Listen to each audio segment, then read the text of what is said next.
Also, guys, so I think everybody's here. Wait, I thought 1 or 2 more would be coming in here, but since it's 10 o'clock, we'll go ahead and get rolling. Value your time as well here. Thank you for coming today. So, a couple things about today's meeting. So, we're going to talk about finalizing plans for 2026. Jason's going to also help me cover some of the topics here, but we've had the same conversation for a long time here. Started last August. Hey, input prices keep going up, corn bean prices keep going down. How are we going to square this peg? How are we going to make sure things are going to work out for us here? So we've got some things here we're going to cover with that, along with some other trial information, some basics here. I guess I can click down on the next one here. Planning for success. Plans are always going to go out the window when the weather changes.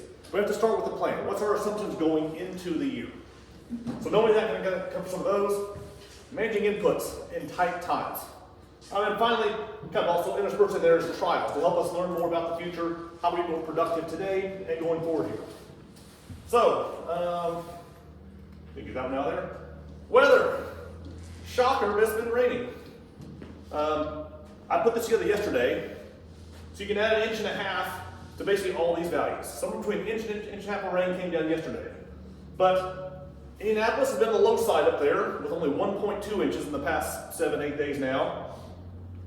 Right here, Jennings-Decatur County line, all the way over here, Franklin, is well over 7 inches. So, luckily we didn't have the severe weather this time that came along with all that rain, but needless to say, it's wet. It's going to be wet for a while here too. The old wives' tale, for those of you who believe in that, Easter is April 5th. And so you never plant corn before until you get done with Easter. So last year Easter was a week later. It's a week earlier here, so we got plenty of time yet, because we got 3 weeks yet till for everything to dry up and get fit before we get to Easter, right? Maybe take a little bit longer than that, I'm afraid. What's our assumptions? So I'm going to show you some slides here about weather forecasts from Mayan. I'm a little more lukewarm on the Mayan group than what I was this time last year. I think they did us wrong last summer, but we have to start somewhere. So knowing that, Mayan's forecast for March was above average temperatures for us and much above rainfall. I think that's 2 for 2. Now, you go outside today and say, Brian, it's pretty dang cold out there right now. And you're spot on, it is cold, but for the month, we're going to be above average temperatures here. So it's going to be a very warm month of March with above average rainfall. There's still another round of rainfall coming in here, another at the end of the weekend here. Sorry, not about 10 days from now. So we're not done with rain in March yet. Average temperatures for March, 51 for a high, 32 for a low. So much above, probably puts it more like an average of 60. So it's not like, we're not going to be pushing 80s like we were the other day here. But the big question I have is, how much more rain are we going to have? As always we talk through, this is not the situation you go out there and start muddying crops early. Because I think we can make sure things are fit in the fields before we go. But if we're not there yet, here's your 3-week, 1-month plan. Get the planter out, make sure things going, grease the grease again, go over everything, make sure the sprayer's ready, because fields are greening up pretty quickly here. But let's get prepared to go. But April 1 planting probably isn't going to be realistic as it looks right now. April, what's the April forecast look like? Based off of Bank's projections here, they are saying we fall in the average temperature range for April and average rainfall. From my mind, average temperatures, average rainfall, we should probably have 12 to probably 15 planting days available in the month of April here with that type of forecast. Starting off with weather like we are here, probably means we're going to miss some of those we would have had the first week of April, but we should obviously have a good week or more running in April with this type of forecast. Average. May, this is the shock for me. They've been calling this one for a long time. Below average temperatures in May. And then also, on that edge of average to even below average rainfall. So let that kind of sink in for a second here. Cooler than normal temperatures, average to below average rainfall. Pulling all that together. Average in April, average temperatures, average rainfall. Cooler temperatures in May, below average rainfall. A couple things. What does cooler in the month of May mean? In the month of May, we start off with an average high of 70 degrees. We finish May with an average of 78 degrees. So cooler is 3 to 5 degrees below that. So we're not talking about March type temperatures, which I guess could be 80, depending on how you look at it, but we're not talking about 40s for highs, 50s for highs. But we may be looking at mid 60s, low 60s for highs at the beginning of the month, depending on how long that carries out here. When we get rains in May, it may take an extra day or two for it to dry back out again and get back out there. That's kind of my take on this. Not last year where it rained and then rained and rained and rained and rained. It's like we're going to have more opportunities this year based on these forecasts. But again, I don't look at this and say, we got to smack it all in early here because it's going to be a wet planting season, knock it out. Average and drier May, I think we'll have opportunities to get things planted timely and do it in the right conditions here too. One step out here, what's their summer forecast? The summer forecast right now is below average temperatures. June, July, August. Risks. What's the risk of this forecast? They think the warmer southeast U.S. could warm up.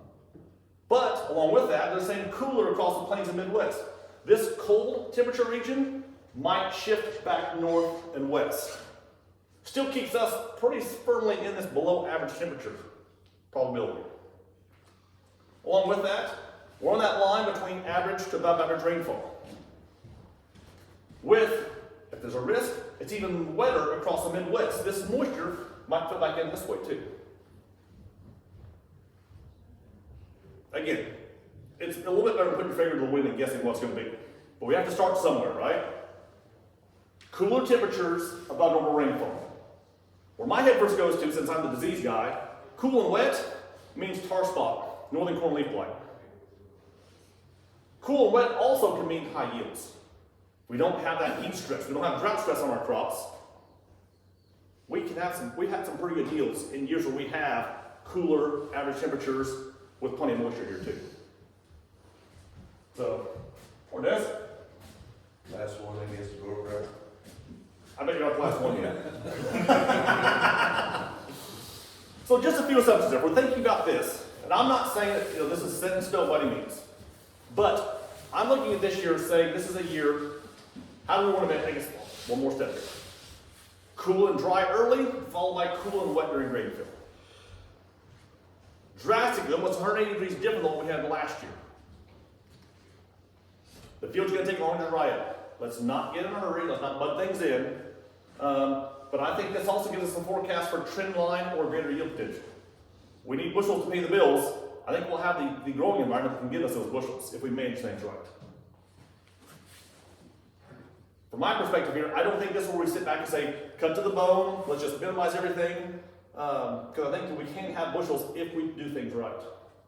That being said, Jason, I'm going to talk about how we can cut, where we can cut productively. A couple things to keep in mind. Planting.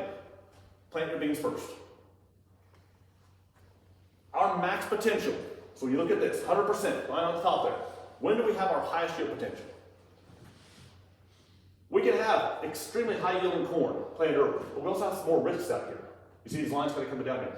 When we get to the oranges, we're planting soybeans, we see a consistent trend where earlier planted beans hold greater yield potential than earlier planted corn. So if you only plant one crop at a time, I would definitely focus on planting your soybeans first.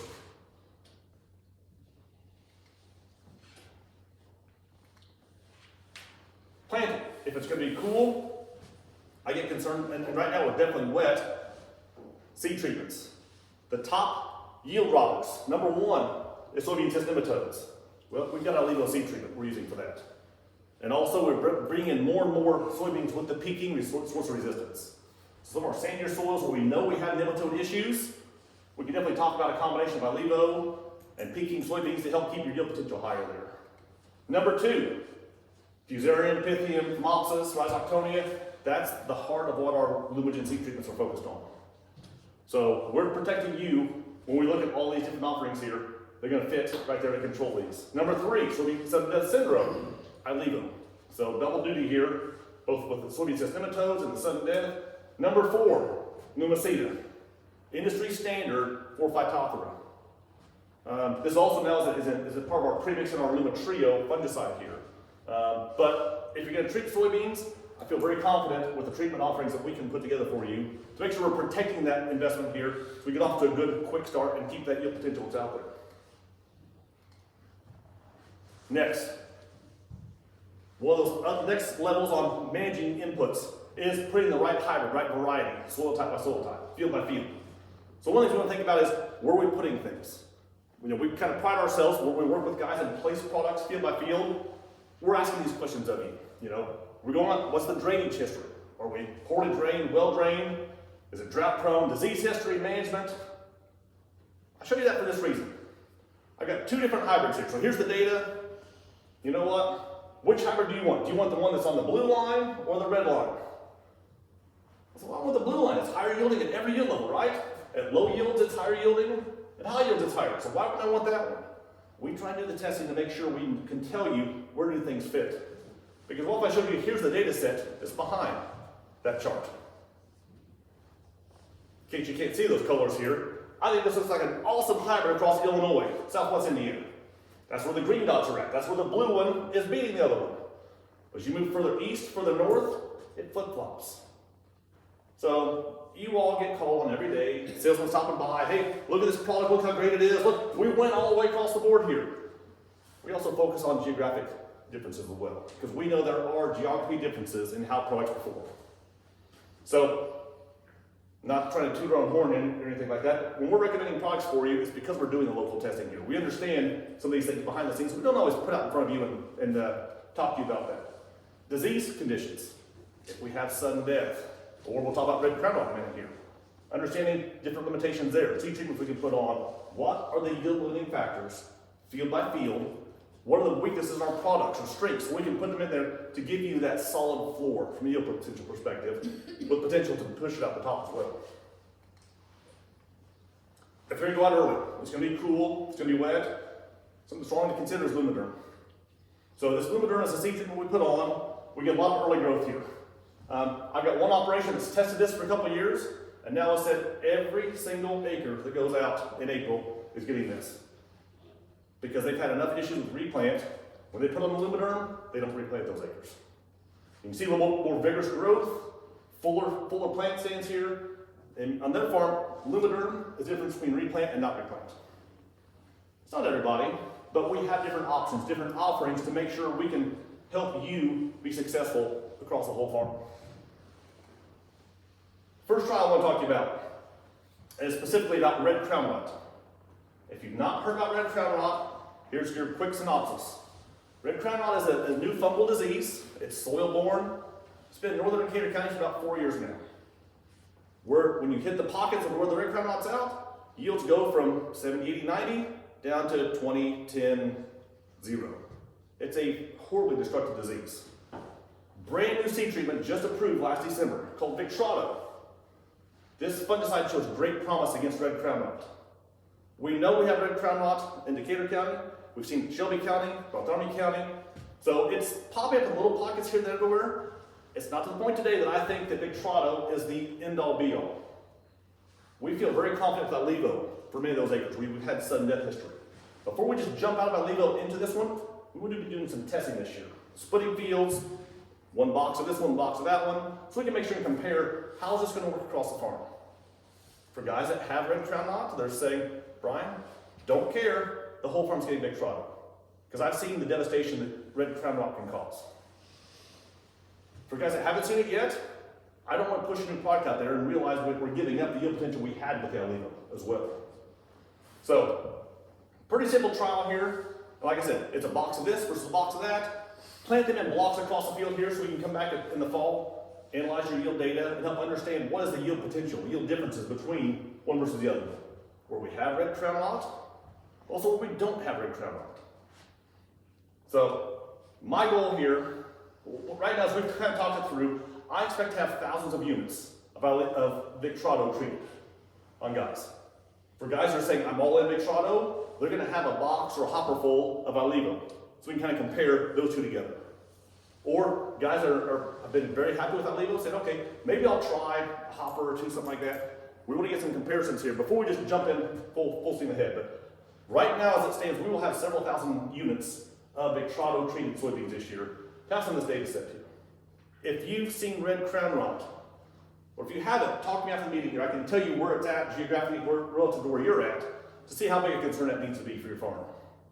But this looks like a very good seed treatment. I think it's one that's worth considering at least a box or two to look at, just so we can understand issues, emerging issues before it jumps into your farm. The guys that have it understand, and they're saying, I'm all in. If you don't have red crown rot, it's hard to step back and say, why would I pay for a different seed treatment, more complexity on the farm, managing all that, until I have this. The reason is you don't want to see that 60, 70 bushel yield hit on those areas. But we'll talk more about that later on. Please talk to me afterwards and we can figure out what makes sense on your farm here. Planting. The planting pass is our most important activity of the whole year. If we don't get that right, nothing else we do the rest of the year matters. One of the biggest factors on our yields is uniformity of emergence. Oops, sorry, I thought I had an animation on here. So 5 to 9% of our variation in the fields comes from that emergence piece. So getting the plants to come up uniformly is very important to us. Now we'll do planting date. This comes from a lot more northern data sets here. I'd probably argue we're more on that 2% than we are the 5%. We can plant into late May, into June, and see phenomenal yield potential. Going out and planting ultra early is not the answer here. But ideal planting. Late April, 1st of May through the 15th of May, I don't see a whole lot of issues with planting date concerns. Until, of course, Memorial Day and after, we see some lower yield potential there. But generally speaking, that's where that at. Population. Jason's going to talk more about population here in a minute. This may be one that's changing a little bit as we move forward here. There may be more flex than what we've given credit for in the past. And finally, plant-to-plant spacing. If you look online, what do I need to focus on at planting? These things are going to pop up year after year after year. We want to do these right. And here's why. So if you look at plant emergence, the goal is to have them all emerge within a 48-hour window. I don't like hours because sometimes we plant and it's 40 degrees outside, sometimes it's 85 degrees. The GDUs, the heat we're accumulating there is drastically different. So honestly, it's within about 45 to 60 GDUs is what my focus is. So we want to have the full stand emerge in that amount of time. That could be 2 days, 3 days, it can be 7 or 8 days if it's cool outside. The reason is right here. Average kernels per ear. We do pretty well for the first 3 days of emergence. The plants that emerge on days 1, 2, and 3 are all maintaining 500 plus kernels per ear. Once you get 4 days after, you start cutting that almost in half. Those become runt plants. We have smaller ears, fewer kernels, less yield potential there. So our goal is to have everything emerge uniformly at the same time so we have a nice uniform crop coming up. It's not realistic in many cases though. But if it's not realistic because we're out here mudding in the crop, causing more stress, more issues, that's self-influenced issues, yield issues. How do we take a step back and make sure we're not penalizing ourselves across the farm? The question I have here is, and it's going to happen this year like it does every year. I get the phone call, hey, 80% of the field is fit. 80% of the field would plant beautifully. 20% is on that, probably too heavy, too flat out mud. What do I do? Is that 20% your highest yielding part of the field? Or the lowest yielding part of the field? More often than not, that may be some of your highest yielding part of the field. What's our forecast look like?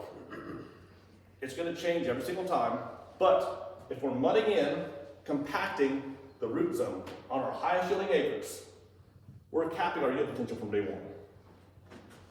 Now that being said, I live in the real world. Last year, the first day that was fit, that some guys say was fit to plant, was June 3rd. I don't want to plant in June, if we can avoid that. Because in many cases where we plant on June 3rd, we replanted the whole damn thing. Because it rained that night and it all started over again. So there's always that give and take. We're dealing with a living, breathing, biological crop out here. We can't do everything perfect here. But let's not go out there and cause too many issues just from the day, from the start, about when we put the seed in the ground. Planting depth. I feel like we talked about this enough, but I think at this time of year it's important to step back here. Good seed to soil contact, soil temperature, soil moisture, planting depth. Specifically on planting depth here. What this is showing is how long does it take plants to emerge? Soil above the seed is a great insulator. It helps the plants come up more uniformly. So if we plant shallower, we can see plants come up quicker, but we see them a lot more variability on that. The days to get 50% of our plants up, if we plant at 1 inch, 5 days, 5.1, 5.3 as we go deeper. But the range there, from 10% emergence to 90% emergence, we make that range smaller if we plant deeper. We're getting all the seeds. For planting deeper, we have a more uniform soil temperature down there. We get less fluctuations from day to night. So, I'm not saying go out there and plant every acre at 3 inches. I'd rather we're much more at 2.5 than 1.5 for sure. Just to get that crop to come up nice and uniform. On lower organic matter soils, even on higher organic matter soils, it's even more pronounced. Give your seed a chance. Plant it deep enough here so that we get that soil to warm uniformly, the seeds emerge more uniformly, to help us take out one of those most important yield limiting factors, being that variable emergence on that. Don't be this guy. In case you can't see that, the seed is right there. So this was planted about 1/2 inch. Stop the planter, dig behind the planter. Make sure you're at the depth you want to be at. No, I would not point to any fingers in this room. You guys are all excellent farmers. But the guys that aren't here, they need to hear this. There's many cases where they're not planting deep enough. You go out there and I'll fall on the planter and check it, and all of a sudden you go, ooh, this is barely in the ground here. We're capping the yield potential of this plant from day one. So we don't have that kernel deep enough to be successful.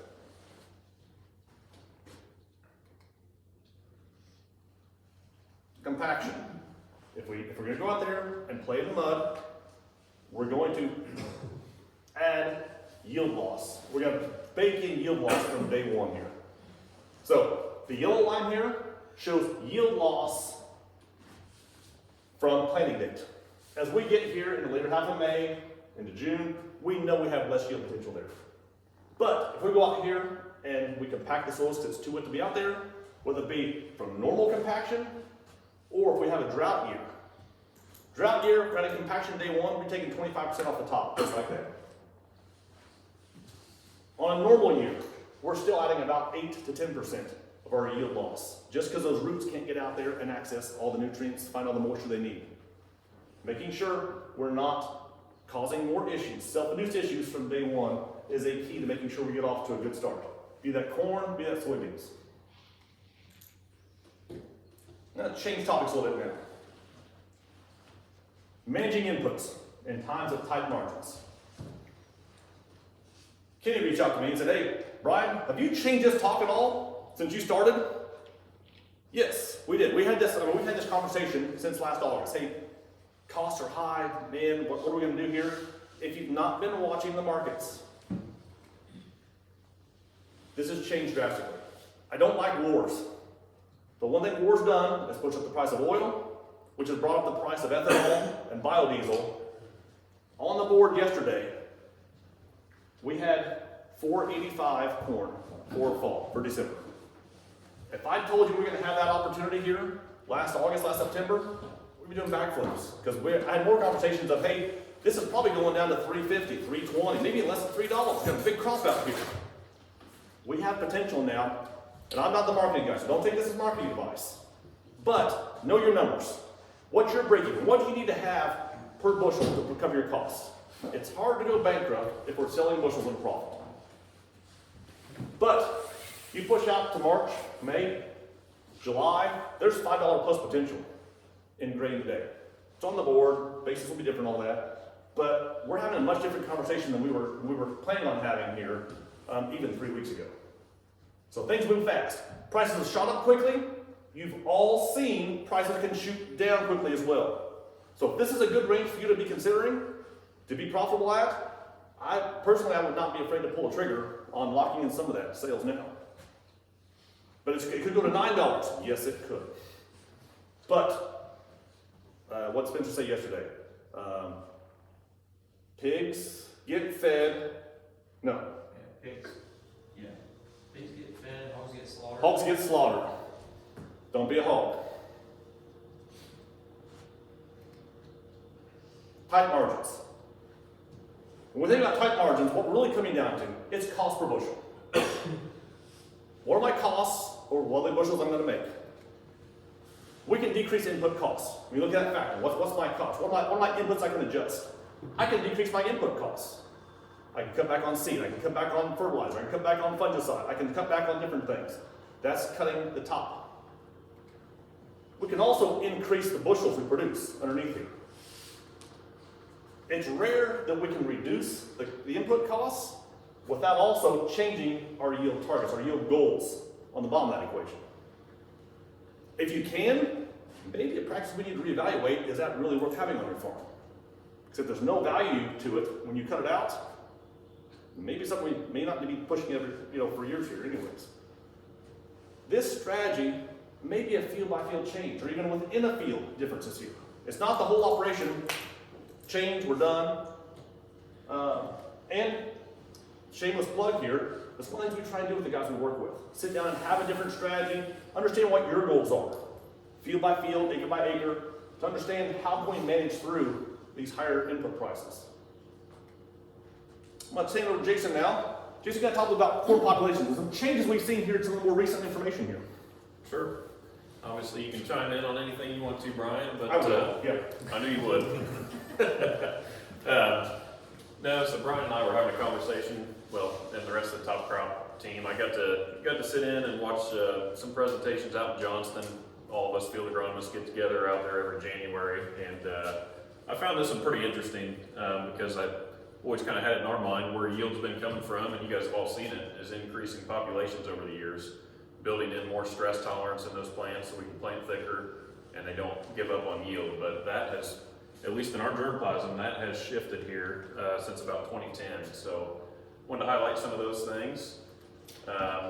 So this will be taking a look at all of our seeding rate trials with Pioneer hybrids from 100 to 115 day corn, all the way back in the mid 80s, early 90s to current. So what we've been seeing actually is our populations, our optimum populations in some cases is actually maybe decreasing versus what we were in 15 years ago.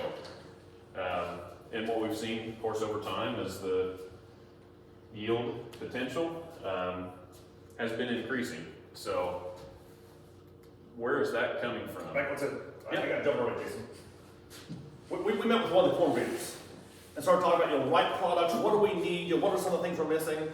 One of the questions we had was, okay, we know some of our hybrids. Some of these things have been out for 4, 5, 7 years. It just fits this acre. So if I do anything wrong by staying with that product, the corn breeder said, absolutely.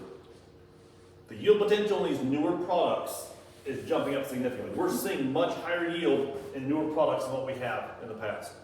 So he said, if I'm in your shoes, I'd push as much of the newest things you can. Of course, that seed guy telling you to buy more expensive seed, but stay with me. Jason's going to have a little bit to help out with that too. No, so where's that yield coming from now? Well, actually, what we've seen since about 2010 or so is that the individual plant yield. So this chart here is the individual plant yield at optimum plant density. So this would vary a little bit depending on the hybrid, but basically individual plants are yielding much higher. So it doesn't take more plants to achieve more yield in our current germplasm. This chart here would be just looking at individual plant yield at the exact same population. So we know that there's differences in hybrids, and every hybrid is going to have a slightly different optimum population to maximize yields. But this was interesting to me. So a lot of the more recent yield increases in our germplasm has just come from more bushels per plant, or bigger ears per plant, or deeper kernels, or whatever that may be. But and if you heard me talk 2015, 2018, if I could ignore this, I told a completely different story. Because if I hide this, our story was, hey, we've not increased individual plant yields. If I hide this, what we've increased is ability to handle stress, more plants per acre. So the yield plant by plant is roughly the same. What Jason's done, we got rid of that last agronomist guy who wasn't worth a darn. Got the new guy here, and he's bringing in higher yields per plant.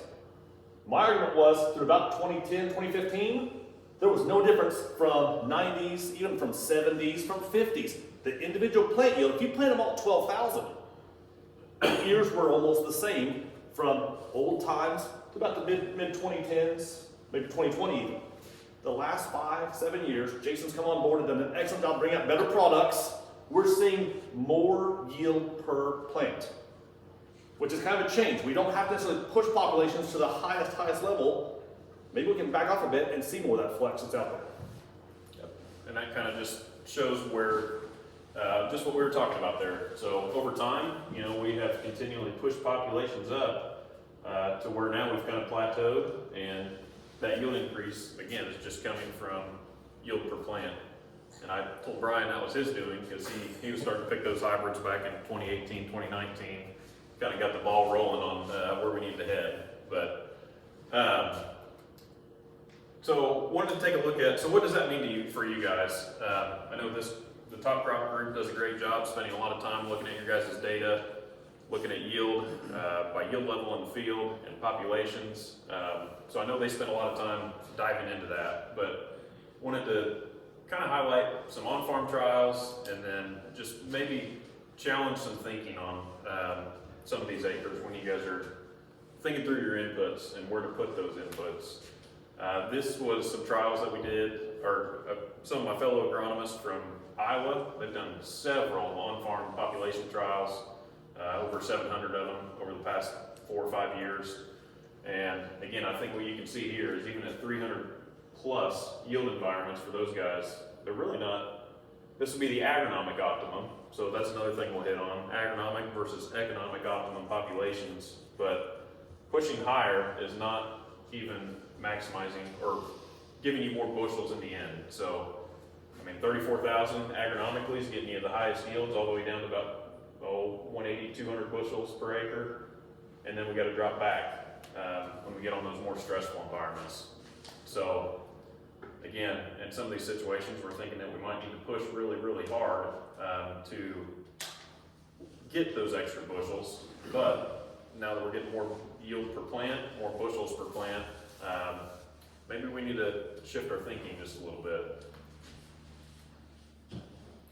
So this is where economics comes into this factor, right? So I could plug in a grain price or a seed price of 0, and it's going to show me a completely different graph, because the agronomic optimum would be how many seeds does it take to get the highest yield. But that's not the world we live in. You know, as producers, we got to maximize our return on every dollar we spend. So here's just an example of some of our population work. I just plugged in 550 for corn prices, and I think when I did this, I don't know, 3 weeks ago when I pulled this data off, corn cash price was like 430. So just looking at different grain prices, it's going to shift your economic optimum seeding rate by 700 plants per acre. So again, it's trying to find that balance between agronomic or max yield potential versus, you know, how much are you earning for every dollar that's spent. So this would be another look at that. Purdue's done a lot of trials over the years, looking at optimum plant populations, and the key takeaway here is not necessarily, as I'm asking you guys to look at this, isn't what the max or the agronomic optimum population is for your field. I'm not asking you guys to pay attention to that, but what I want you to take away is there's the yield, and then you have your economic curve. So oftentimes, how am I trying to say this, Brian? Oftentimes that economic optimum population is going to be slightly lower than your agronomic. Obviously this changes. Back when he put this chart together, you're looking at $5 corn and $2.50 seed price. We know that a lot of you guys are pushing for well above 200 bushels per acre. You saw that last slide. We know that we do need more plants for higher yield environments. So these are probably a little bit lower than what you guys are thinking about today. I know they're lower than what a lot of guys are using today. But I wanted to show this because there are two different curves that we need to be thinking about when we're planning our plant populations. So here's some trials that we did. 2023, and then locally. These are local trials. Yep. So in 2023, we did some population trials on farm strips here, and then last year, 25, we did the same thing. So 2 completely different results. So if you guys think back to 2023, I should put some weather charts in here, but do you guys remember the year that we had in 2023 in terms of just rainfall and the finish that we had? I remember hearing a lot of folks talk about how they hit some of their highest yields that year, and we had more rainfall through August and through that grain fill period. So we actually, all the way up to 40,000, we held flat. But, you know, you look at that, this would be your agronomic curve, right? So your yields might have been the same here, but economically, you're probably making more money down here as you look at your seed price and that return on the investment. 25, we had a very, very dry finish. So I didn't have the lower end of the curve this past year. We only used 30, 34, and 38, but where things got dry, we really tapered off hard when we pushed populations. So Brian and I were having a conversation on just risk versus reward too. We can't ever predict the weather. You know, we do what we can, right? Looking at the long-term outlooks and everything else. Looks like we would have a year where maybe we could push a little bit better if we have cooler temps, more moisture, but sometimes I think that there's a balance between trying to capture that extra little piece and risk, and then also, as we look at cost, we're spending more to put those extra seeds out there. So what does this mean? You know, if our average seed price is $300 a unit, that's roughly $375 per thousand seeds, roughly $880 a unit. You know, if we're in a situation where we're really pushing population, 2,000 seeds per acre is roughly, you know, $18 to $20 a unit difference in price.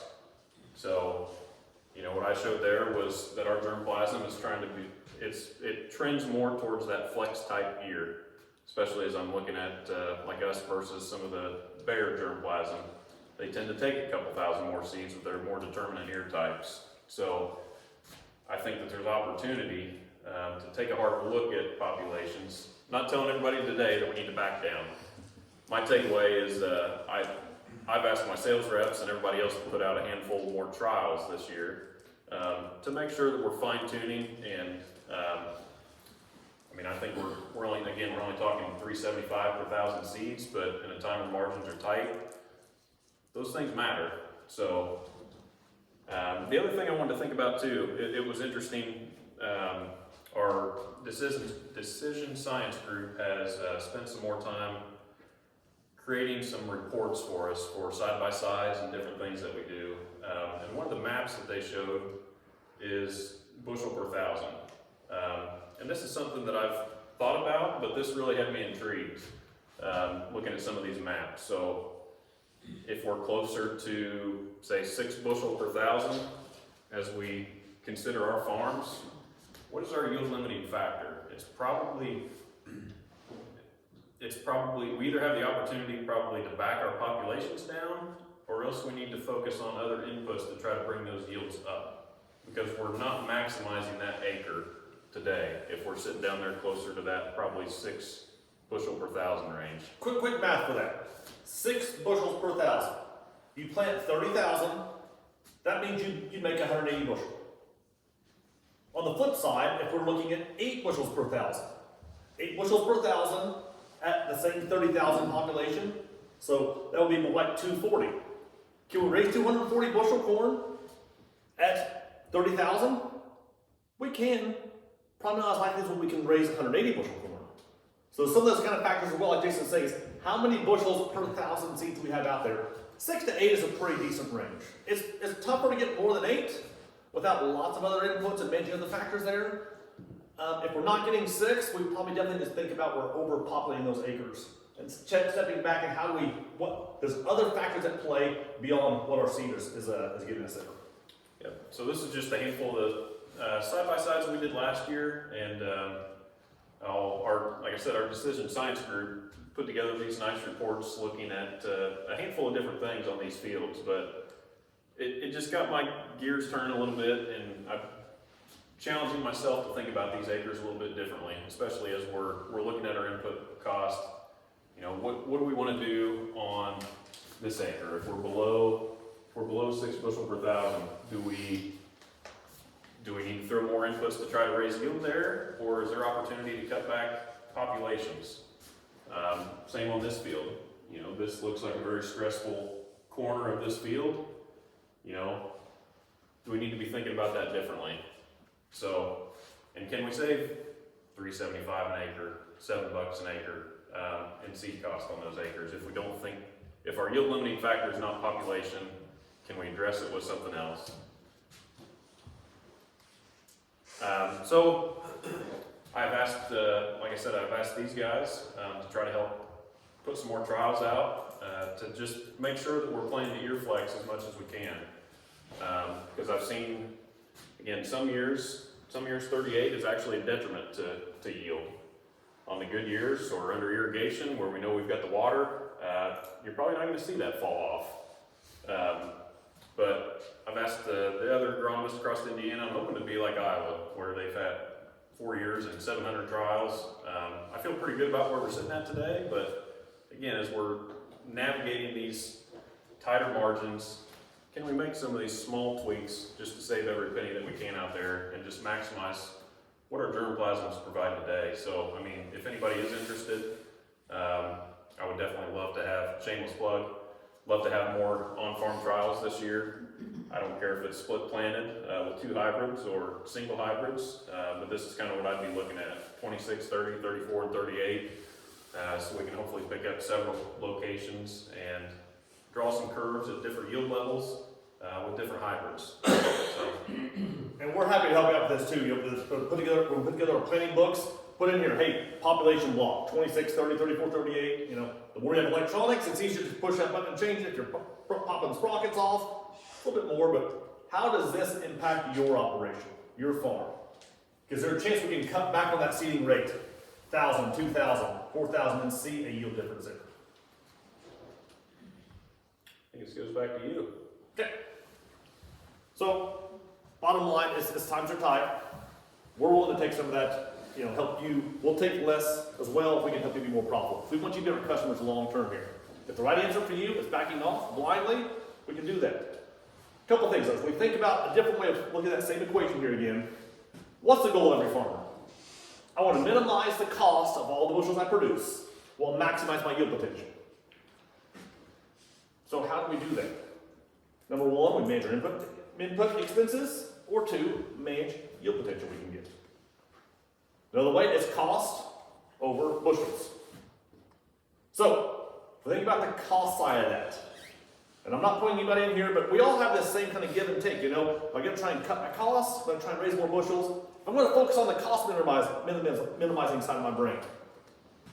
I'm going to manage my expenses through aggressive buying. I'm going to buy different products, get a cheaper price. I'm going to try and cut my costs to make that equation come out more in my favor.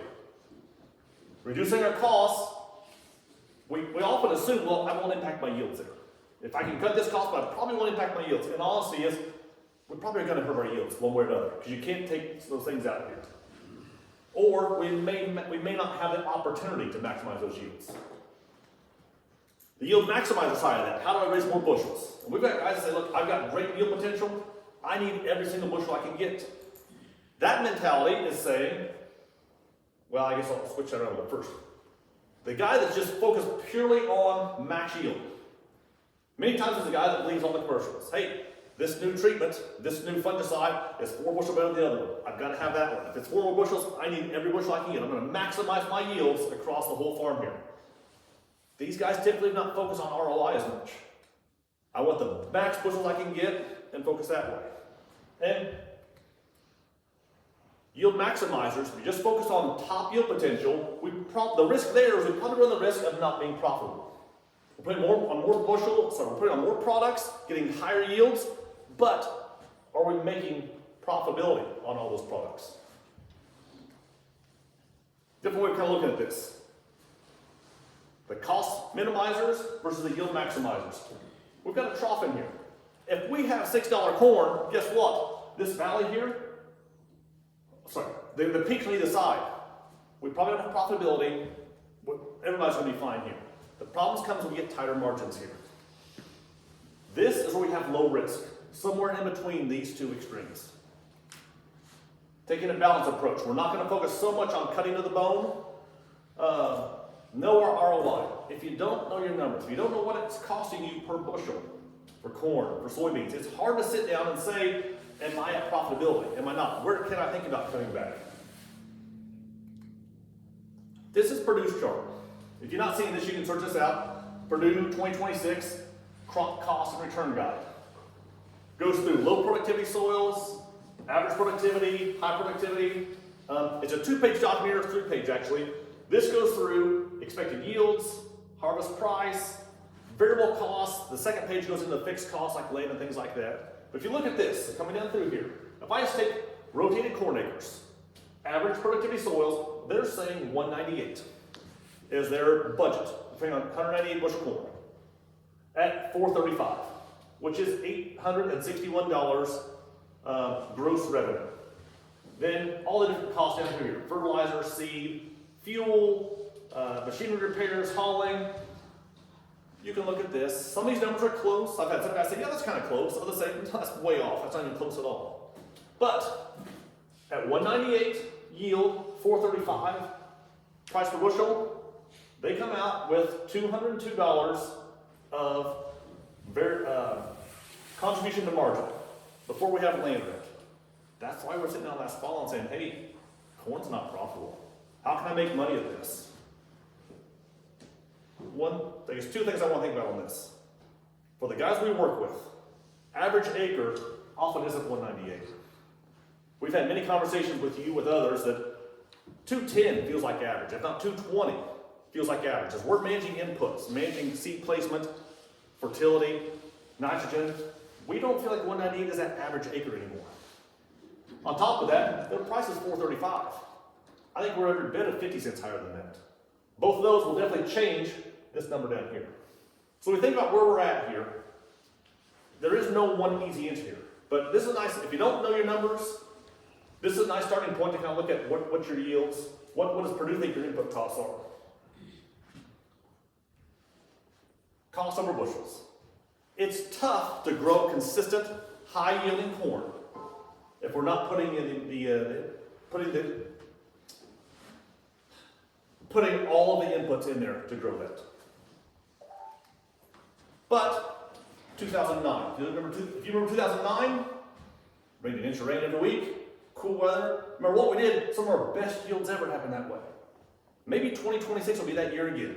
We can cut to the bone and still have record yields. I'm not going to count that as a long-term strategy though. It might work for 1 year here, but growing high-yielding corn typically takes management. Here's a real-world example I can show you. So one thing in the past, within top crop, we've kind of shifted our approach a little bit. In the past, we focused a lot on making our decision zones based on a couple things. Multi-year yield analysis. So taking lots of years of field data, pulling that together, analyzing figuring out where your highest productivity parts of the field, your lowest parts, and then assigning a yield to that. Trying to say, okay, I want this field to make 250. Okay, then if that's going to make 250, then this is above average, that's below average. We need to kind of tweak those numbers around to spread that yield out appropriately. That's worked well for us. But how many times do you split the planter and first hybrid is 20 bushels better than the second hybrid? When you bring in that kind of yield data, guess what? That makes a lot of muddled mess. Because now I'm seeing 20 bushel differences based off the product, not based off of the soil or the management on that field. So taking a step back, yield data is great, but it's messy. One of our new factors here is looking at, it's called yield predict. There can be a whole lunch on just on our digital side of the business and how that comes in. But satellite imagery, yield data, topography, slope, elevation, lots of different factors going into the numbers we get here. So I tell you that because we have an easy way of looking at 2 different ways of managing this acre. Number 1, we can put on the max. So this is saying over the past 6 to 8 years, what was the highest yielding region? Sorry, what was the highest yield these regions have made? So for example, that big green blob on the left-hand side there, the highest we had was 262. If you were trying to maximize yield, we can manage this to be 262. This whole field would be 239 as an average, with a range of 208 to 262. You can say, yep, I want max bushels, let's do that. Or, you can talk to the banker, talk to the CFO, and said, gotta cut costs. We can also take this same map and go back to the average yield across that. When we do that, that drops our average for the field down to 227. Our range goes from 198 to 249. So the same spot in the field, we're going to drop a yield, we're going to manage that to make 13 bushels less. 262 versus 249. We're going to manage it to be the best it's ever been, or manage it to be the average it's been over the past 6 to 8 years. I can tell you what I think the answer is. Let's talk to the banker. You guys know what things to do. I can't tell you how you want to manage this field. But we have different ways of looking at that to come up with the right answer for you. What does that mean? Well, normally, if we're going to manage that spot to be 262, our seeding rate curve, let's say we plant that at 35,000. Because we're managing nitrogen, we're managing fertility, we're managing seeding, I feel pretty confident that our ranges that are there. So we put that 35,000, which Jason was talking about seeding efficiency, how many seeds per thousand, would come out to be 7.5 bushels per thousand, seeding efficiency. If instead we change that zone to be 249, well, based on that, we're going to drop our population back a little bit as well.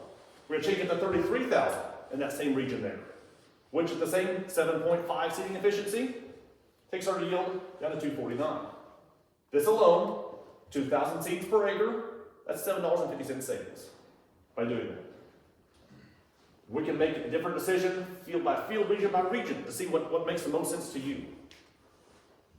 If we're looking to cut costs, if I'm cutting seeding back, cutting my yield go back, I'm probably going to look at nitrogen as well. So nitrogen, if we're going for max yield, there's a lot more behind the nitrogen model here that we use. But to try and make it simplified for this presentation here, we're shooting for 262. We put on 288 pounds of nitrogen to hit that. 1.1 pound of nitrogen per bushel. Means we will be 288 on that region. We're going to change the yield goal for that part of the field down to 249. If we're cutting back, we're trying to watch dollars, I'm probably going to add a little more risk to it. I'm going to put on 1 pound of nitrogen per bushel instead of 1.1 to give me that upside potential here. So by cutting our yield potential, cutting our pounds per bushel, we're going to put on 249 pounds of nitrogen, which, with nitrogen being roughly where it is now, about 70 cents per pound, that's a $27 savings. So how do we run all that together here? We can save $7.50 on seeding, save $27 on nitrogen, roughly $34.50, almost $35 in savings for that same field there. But I'm taking my yield goals in. I'm going to manage that field for a lower yield potential, going from 262 in that part of the field down to 249.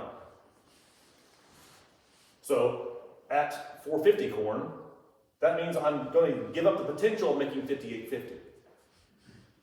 So if I'm a cost minimizer, if that side of my brain says, hey, I'm going to save roughly 35 bucks an acre.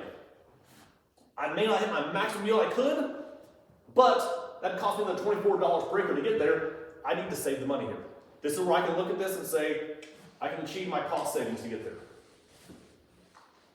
The yield maximizer looks at the same equation and says, yeah, I'm going to spend another $34 per acre. I'm going to maximize my yield potential, maximize my profit, and that can make me nearly 60 bucks per acre more. Two sides of the same coin. How do you want to look at that? How do the finances look? How's the yield look? What's your outlook on the weather? Have we just tiled the field? Has something changed here that now we're taking away some of our yield limiting factors? Am I going to start using fungicide rather than before? Or different fungicide? Takeaways. Minimizing risk without compromising max yield. Sorry, without compromising a good yield potential. We may not have max yield potential, but I can cut down my risk, my input costs and still maintain good yields. Number two, what can we cut? Hopefully, over the past 4, 5, 6 years, we've had some pretty good profitability years. We've tried new things. We found things that, yes, work, don't work. If we're still doing things that may not have been profitable for us, or we're not sure if they're profitable, I would start there first when we think about cutting. Come from the top of the pyramid first, before we cut down from that base of the pyramid. That's the foundational for making our yields. Number three, growing consistently high-yielding corn is intentional. It takes focus. It's not just one thing you do. It's a whole layered effort here. We got to build that pyramid from the base up. And those things, it takes time to do that. And unfortunately, it takes money for those top bushels. Those highest bushels we have are some of the most expensive bushels because we have to do a lot more management and tweaking on those. Last one, it's rare that we can cut costs without also cutting some of that yield potential on the bottom side of that equation too. So keep that in mind too. You can't just cut and say, oh, my yield expectations are going to be the same. There's going to be some give and take on that. Any questions on any of that before I jump to the next one? Yes, sir. Quick question. You were saying that on an average you can get 6 to 8 bushels per 1,000 seeds. Yep. Okay, 8 being, quote, the very maximum with pushing everything you got, and 6 being the low. So is 7 the average, or is 6.8 the average, or is 7.2 the average for basically this area? If I go back up here to Jason's slide. Come on. I know it's small print here, but we'll get there. Come on.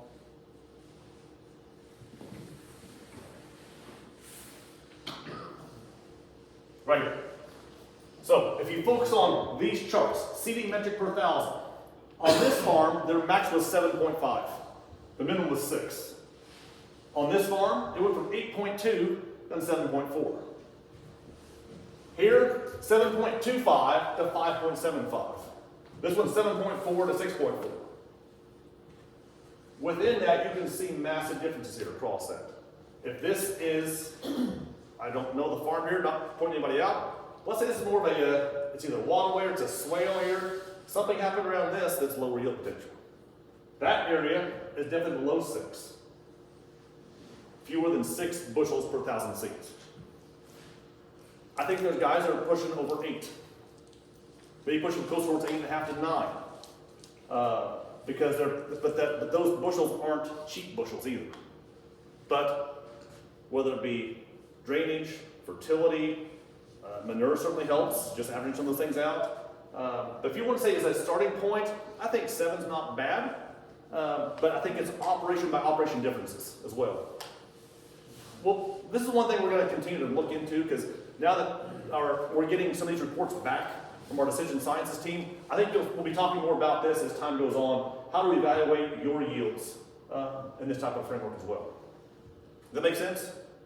Yeah. 7 may be good, but I think 7 may be poor for one operation because they're doing more of those things that are they're reducing their yield limiting factors. We still have guys that don't spray fungicide routinely. If you're not spraying fungicide routinely, I think we're probably down here more in the 6 to 5 kind of range. Because from my perspective, I think diseases are yield limiting more often for us than not. So there's different ways of looking at what is my seeds per 1,000. It all goes back into the inputs there. How are we managing that crop? There's a lot of different factors to that. But yeah, 7 may be good, but 7 may be bad for one guy. 7 may be awesome for someone else. Yeah, I think the way I was thinking about it too was just being able to kind of use this as a proxy for, based on all the information I showed you, where over time, increasing populations was needed to increase yields, and we've kind of hit a plateau. So now, have some operations maybe pushed too far to where we're, 5 or 6 bushel per 1,000, and it's probably a different input that we need to start taking a harder look at. So that's kind of where my head was at. Once you get into 8 or 9, then you've probably addressed all your other things, and maybe there's opportunity to start bumping your hops up a little bit. So That's kind of how I was using it to think about it. This is a tool that I haven't really had in the past, and just kind of changed my thinking a little bit on how we can take a look at the farm and change our decisions there. And some of these here, I don't know which ones. I didn't look when I pulled these reports. A couple of these I know are flat rate planted. Some of them may be variable rate. So I would think at variable rate, these are going to be a lot tighter versus, you know, some of these that if they're flat rate planted, I would expect to see a much wider range on the bushel per thousand as you go across the farm. So The reason I'm saying this, because I basically never heard that over 1,000 seeds, you should get 6 to 8 bushel. Mm-hmm. I've never heard this before in my life. Yep. And so, what I'm saying, okay, 7, basically for decent ground is basically a good starting point without putting more inputs in to get that higher out of that 1,000 seeds. I think it's yes, if we're, and yes, this is new for everyone. So I've only heard about, this seeding per 1,000 really within the past, year and a half, we've really been talking about this. To even show us up, I mean, this was on some of our early reports, right, Jason? yeah. So it's something that's come up here probably the past 2-3 months for sure, as more. But the reason for this metric is thinking about what can we manage. If we're not achieving that 7, 8, maybe total seeds you're planting out there is not your limiting factor. Now we'll say too, big caveat, this is just for Pioneer. For other products, they may be more fixed ear type. They don't have that flex within their plants. So therefore they have to have more plants per acre to get these kind of yields. But from the Pioneer products we see, it's kind of a pretty good range to be in. Any other questions? Oh, good question, thank you. Anything else? I was thinking, okay, if you up the population, lower the population, put more nitrogen on, you got a wetter corn, you got more drying costs, you got more electricity costs, and that's a moving target big time right now. Absolutely. Do you have any charts that show any of that? That would, not today's prices, but at the end of, out the driveway, in other words, the finished product, what you make. Let me make sure I rephrase your question, make sure I'm with you here. So, do we have any type of formulas that would look at, be it maturity, nitrogen rate, inputs, that's then leading to crop harvest moistures? Looking at then also bushels, drying capability, things like that, to try and figure out where's that happy medium there. Jason, is there anything I'm missing there? Nothing comes to mind right away there. I don't have any charts. Does the produce chart have that? I was gonna say, we've got some probably I can pull out of the archives, but no, we don't have that pulled together right now. So that's such a moving target, especially right now. That's a tough one to manage through. But it's a real one. So, Yeah, I mean, I agree. The harder we push yield,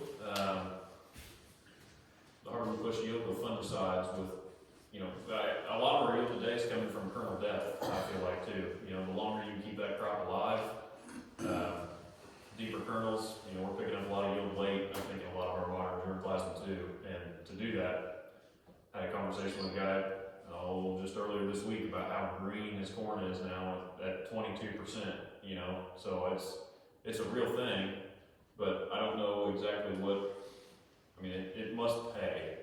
That's a shoot from the hip answer, right? Because we're picking up a lot more bushels than what the drying cost is, but yes, it seems like as we continue to push bushels and bushels and bushels, you're adding your input prices, but I think that the bushels are rising faster than if you have good drying capabilities.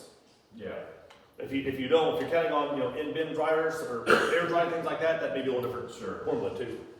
In this chart here, so what I'm saying here, this right here is the line, dryer fuel.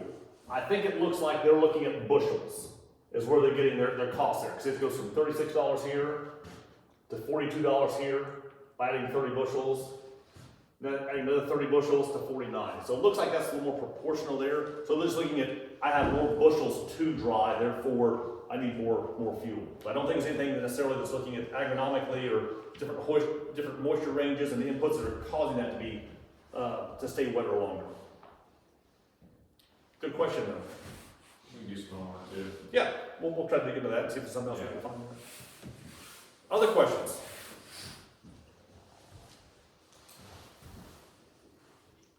Let me jump on down here then. Don't worry, we're in the home stretch. Very quick now. Next trial. So this one's fungicide timing. You've heard me talk about this over the winter, and some of our good experience with this last year. Our second trial for this year is trying to time our fungicide application based on when environmental conditions tell us to be spraying fungicide. So there's a whole disease prediction model we have now that's showing leaf wetness, temperatures, product resistance, different things, and telling us when can we expect to see diseases showing up, with the whole goal of making sure we're putting our fungicide prior to seeing the yield limiting levels of disease. So to do this trial, it's pretty easy. You just need to be willing to go back in the field twice. Once when you feel it's right to spray it, the second time when the model says, hey, here's your 7-day window, go out and spray it. We'll find blocks here, we'll find decent sized fields here that make sense, where we can kind of block that off. Last year was the first time this model said spray pre-tassel, and I was very concerned about that, because we don't spray pre-tassel. Long story short, because we limited that initial disease infection, that getting started here, that held not only short term, but season long, to the tune of about 8 bushel response on that. I want to prove that this is right for us. But in the big picture, rather than just relying on my gut, my experience, here's the right time to do that, why wouldn't we let the weather conditions, the environment tell us, let the model tell us all of the factors that we can't see, that's influencing these diseases building, help us decide when to be spraying here. I think this is one that, as pioneers looked at this, we've had pretty good success with this across multiple years. If you're dealing with helicopters and airplanes, and drones for that matter, that you don't get to control when they go in there, I think it's a bigger response to this. If you have your own sprayer, and you can spray it when you want to, I think the margins are less on that. But even so, last year, it was significant. So, fairly easy trial to implement. It's just let me know which age group want to sign up, and just plan on being able to go back to that field twice to time not only your timing on that, but then also when the model does it too. Overall disease management. We think about the year here. If we're going to have a wetter than average June, July, August, wet weather during grain field leads to diseases showing up. Period. Last year kind of proved to us what temperatures ranges do we have diseases. So this is grain field. Basically saying from mid-July to 1st of August. If we're hot like last year, grain leaf spot shows up. What else showed up last year? Southern rust. Luckily, where we managed fields, it wasn't too bad, but I had certain guys that did not spray, and southern rust was a huge issue.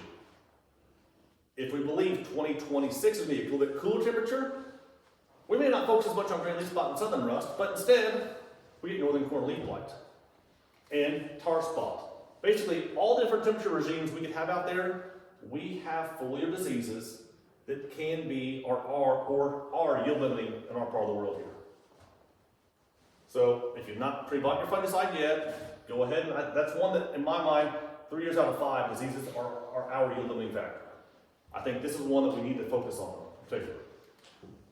Northern corn leaf blight, yield limiting.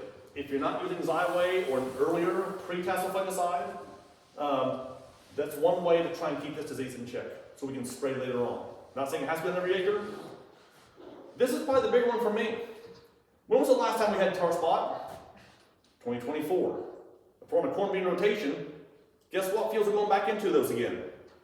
Going back into fields that had tar spot bad in 2024 is going to be corn again this year. So, cool, wet, screams tar spot to me. Maybe not as much gray leaf spot, southern rust, because those both prefer warmer temperatures, but it's not a zero. It's not a fact that we won't see those at all. They can still infect at a little bit lower temperatures. It takes longer to get built up there. So for me, managing diseases is important. Shameless plug here. We've had many of you kind of ask, hey, why don't you guys carry top and graphite? If you've got a supplier, awesome, that's great. If you don't, we have top and graphite we're going to offer just to help you guys as an input cost here, just so we can bring that to you here. Talk to us later on if you're interested in that. Not someone trying to push or take someone else's business away, but just as a convenience, we'll bring your seed, throw a few jugs on as well, and hope you guys have that covered as well, if that's needed for you. With that, my big summary points. No weather forecast is perfect, but we got to start with a plan so we can make some assumptions for the year. It's been several years since we had a cool and wet summer. In my mind, the last one goes back to 2009, which is a pretty dang good year. We now have tar spot, which we didn't have back then, which may have changed the whole economics completely on that. But as we think about managing input costs, if we believe even this is halfway right, cool temperatures, adequate moisture, I think we can expect to have higher yield potential out there. Top yield potential starts with the planting task. Let's not mess that up from day one. Do things right from the beginning, we can be successful down the road here. Consistent high yields takes a focused effort. It's not just one thing, adding or subtracting one thing to get there. Cost-cutting decisions typically reduce or limit yield on that acre. But there's all situations like 2026 that may be okay. Talk to us. We'd love to help you kind of walk through that calculus that goes into that decision and help you figure out what might be good to cut or cut back to. My own 2 cents, I think disease management will continue to reward you. And last, trials. Love the trials, love that we've had great success over the years, helping coordinate trials, help place them in fields and follow through, walk them, to help you guys be smarter as well. We all get smarter together as we're all doing trials like this because we get a bigger pile of data. So we then cut it different ways and figure out where is this working, where's it not working, where's it successful. Just help everybody be smarter with that. Other questions? Awesome. Thank you for your time. We'll be around here for lunch. We'll get lunch. I got sandwiches here in the fridge, and we'll go from there. Thank you, everybody.